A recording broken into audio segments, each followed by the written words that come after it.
Ramone Preston here, founder and president of Ramone Preston University, the #1 platform for ministry and marketplace training and the home of the blueprint game plans. I got a quick question that I want to answer that I've had posed to me a few times just within the last couple of days. And the question is this: how many businesses can you actually put under a holding company? This is an easy answer. As many as you want to. As a matter of fact, there are international holding companies that have literally hundreds of businesses under them. Now, for me personally, as a consultant and coach, particularly in the area of business, across the board, I recommend everybody to have a holding company. And I'm talking about the first holding company. So let's just say you're starting a company.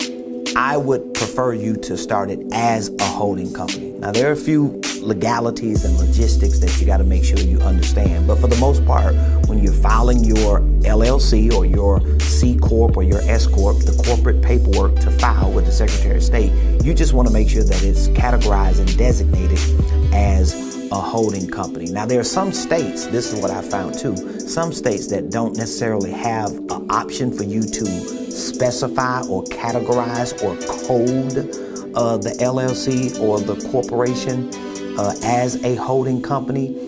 There are some states that actually give you a provisional option, but you can actually type that or use the language of a holding company in your operating agreement, which is kind of like the constitution of your LLC. But let's just say you're starting a company. You want the first company to be the holding company because, of course, it's going to, quote unquote, hold other businesses, other interests in other companies, other assets, other intellectual properties, licenses, or whatever the things are that you're going to allow your holding company to hold.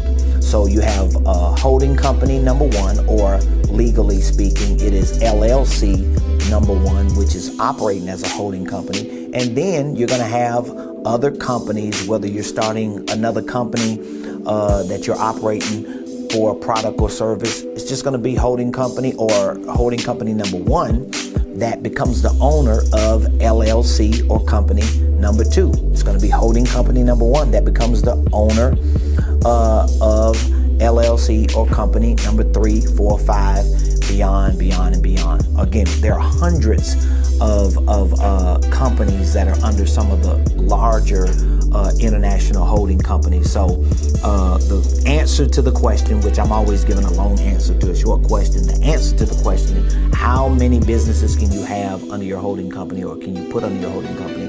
As many as you possibly can. So you just want to make sure that the first company is started and structured correctly, and you want to make sure that you're educated on how to run the day-to-day operations of that first holding company and how you continue to build it out, whether it's through divisions in the one holding company or through subsidiaries, which will be legal entities that are owned by the holding company.